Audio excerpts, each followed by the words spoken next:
And now, Backstage Wife, the story of Mary Noble and what it means to be the wife of a famous star. In a quiet hospital room on New York's East Side, Mary Noble's being attended by several doctors and nurses.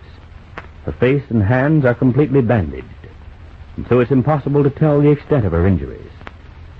The doctor in charge is now giving orders, and we hear... Keep a careful check on her pulse and respiration. She ought to rest after the opiates take effect, but make sure she doesn't move the bandages in her sleep. Yes, Doctor. Let me know at once if there's any change. All right, I may as well leave now. Nothing more I can do for the moment.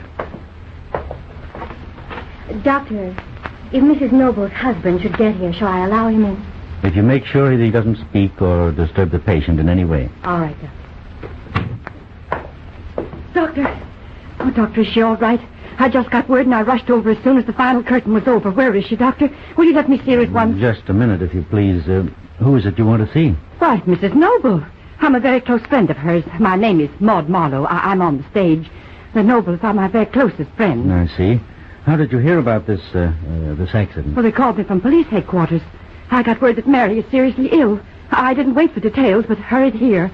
Are you our doctor? Are you the one who's taking care of her? I am. Dr. Allen is my name. Well, then can you tell me just what happened? What is this all about? Mrs. Noble has been seriously burned on the face and hands by acid. Oh.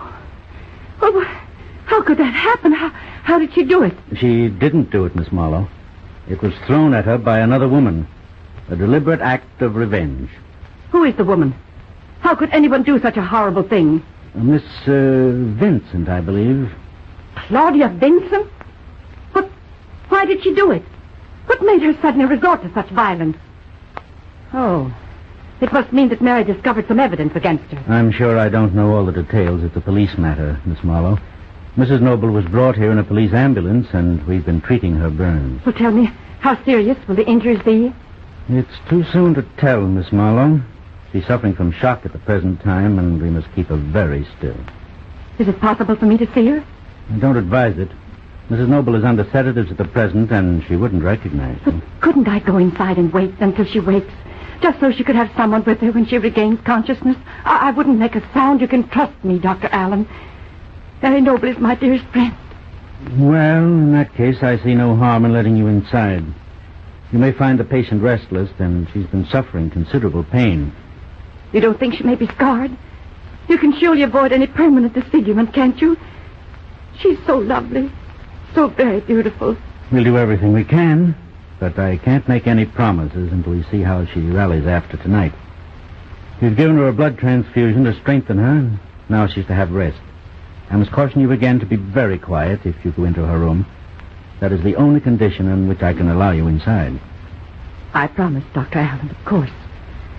I wouldn't do anything to make her condition worse. Do you happen to know whether her husband has been told of this horrible accident? I have no idea, Miss Marlowe. Our staff here has been occupied with dressing the burns and getting the patient quiet. I'll just tell the nurse that it's all right for you to be here. Thank you, Doctor. Right this way, then. Well, Miss Clark, this is Miss Marlowe, a close family friend. I've given permission to let her stay in the room as long as she's quiet. Very well, Doctor. Will you sit here, Miss Marlowe? Thank you. May I just look at her? I'll be very still. Remember, if there's any change, notify me at once, nurse. Yes, Dr. Allen. Oh, all those bandages. You can't see her face at all. And those poor hands. How could anyone do such a thing? The bandages are necessary in cases of serious burn. Poor Mary. Poor baby. To think this should happen. You always mistrusted Claudia Vincent. You always said she was dangerous. How right you were. Oh, nurse, you do think they'll manage to heal the burns without serious scars? It's too soon to say, Miss Marlowe. They're doing everything they can. Yes, of course. Well, why does she keep moving like that? She's not awake, is she? No, she isn't conscious. The sedatives have taken effect. Larry, where are you, Larry? Why don't they let you come to me? Why are they keeping you away? Should I speak to her? No, she isn't conscious. Tell me you won't leave me. Tell me you didn't mean it. Why don't you answer me, Larry? Have you any idea if her husband has been notified? I'm sure I don't know, Miss Marlowe. Well, she keeps calling to him. Wouldn't it be better if he could be here to speak to her? I don't believe she would recognize his voice. Not right now, at any rate. Larry, you won't let anything happen to us, darling. Tell me, you won't let anyone keep us apart. Larry, darling. And at the same time, Larry Noble's being awakened by the guard of his cell block in the New York City jail, where he's been held on a charge of murdering Oliver Wilson, the young ne'er-do-well. And we hear... Okay, Mr. Noble. Wake up and get your clothes on. Huh? What? What time's it, guard? Oh, what do you care? You're getting out of this place. What? What, guard? I don't understand. You don't have to understand. All you got to do is get your clothes on and come to the DA's office. I got orders to bring you in right now. At this hour of the night? Yeah. I don't get it. Sorry to go, Mr. Noble. Is that it, huh? Maybe you got kind of used to the place after all, huh? Oh, sure, I'm used to it, all right. It's been delightful, every minute of it.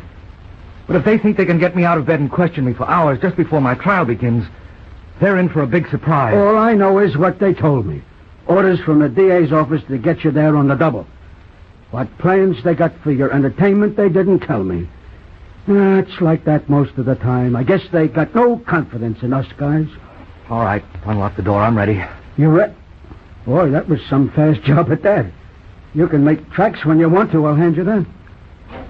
Right. I'll follow you.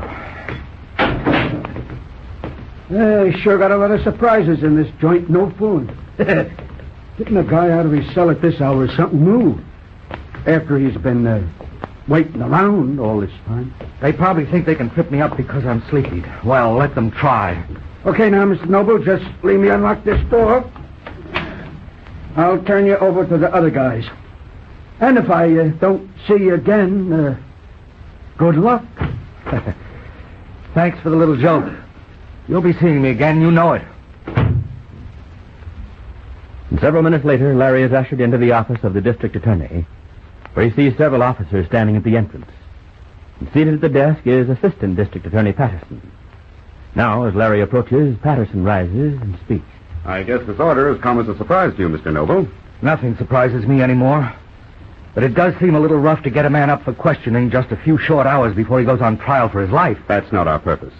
As a matter of fact, I have good news for you. The best possible news. Yes, I can imagine. You're a free man, Mr. Noble. What do you mean I'm a free man? Just that. The murder of Oliver Wilson has been solved, and you have been found innocent. Oh, here now, just a minute. You're going too fast. How did all this happen? Your wife uncovered evidence that proved your innocence. Did it prove who killed Oliver Wilson? Yes. Miss Claudia Vincent murdered him. Claudia? Are you sure? Entirely sure. Mrs. Noble found the pair of gloves worn that night when Miss Vincent put a rope around Mr. Wilson's neck and pulled him up into the wings of the theater by the counterweights. There was evidence of rope burns on the palms of the gloves. I can't believe it. And Mary found the evidence. How did she do it? How could she possibly do it when the entire police force hadn't been able to find the evidence? We owe her a great bit of thanks, Mr. Noble. It's not an easy thing to find that we were wrong in accusing you of the murder. And on behalf of this department, I extend my deepest apologies for a grave mistake. Oh, that doesn't matter now. All that matters is for me to talk with my wife at once. If you really mean that I'm a free man. There's no question of that. And I'll gladly turn over a police car to take you directly to Mrs. Noble. Thanks. I suppose she'll be at the hotel where she's been staying. Mr. Noble, this is very difficult for me to say. Huh? Your wife has had an accident. Huh? A serious accident. I warn you that it'll be a shock when you see her. What are you talking about? What's happened? I want to know the truth. Your wife is in the hospital at present. Everything's been done that can be done. You can be sure of that. But at the same time, Please, let's not waste any more time. Take me to Mary right away. Larry turns to the door as two officers follow to the police car that will rush him to Mary's side. But what will be the outcome of Mary's injury? Well, be sure to be listening tomorrow to Backstage Wife, the story of Mary Noble and her husband Larry Noble, famous Broadway star.